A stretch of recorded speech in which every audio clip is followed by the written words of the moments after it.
Matagal akong nag-security guard, siguro umabot ako ng 7 years, 8 years. So, na-assign ako sa Bataan.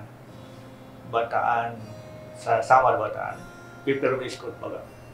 So, habang nag-gugorya ako, meron akong nakita magnanakaw sa loob ng compound. So, hinagol ko. Dito sa pader, nawala siya. Nawala. So, hinagol ko, nawala. Nung nakita ko, nandun na siya sa bundok, kabila mo kumakaway na sa akin. Yung pala, hinukay nila yung ilalim ng pader. Doon sila dumadaan. Hinukay nila. So, yun yung isang karanasan na hindi ko makakalimutan doon sa pag-security.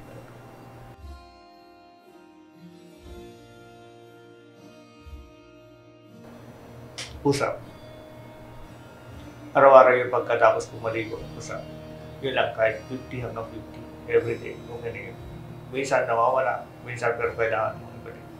Yung push-up, kasi kailangan mo yun para yung mag-circulate dugo mo sa umaga, para the whole day maging ano mo.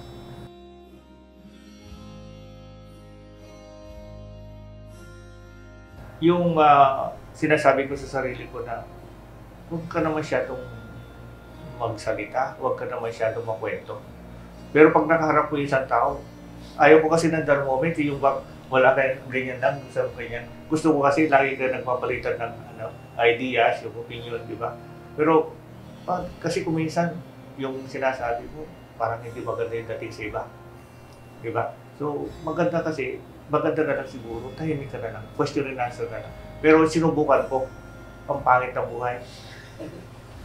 Yung bang kaharap mo parang wala ka man na makuha ang opinion sa kanya o idea sa kanya. Di ba? Walang kakwento, ganyan. No? Lalo pagka nagkaharap ka na kinuman kayo, tahimik kayong dalawa. Pangit. Ako si Ray Ortiz ng Transport Group, nominee ng Aksyon Dapat Party List.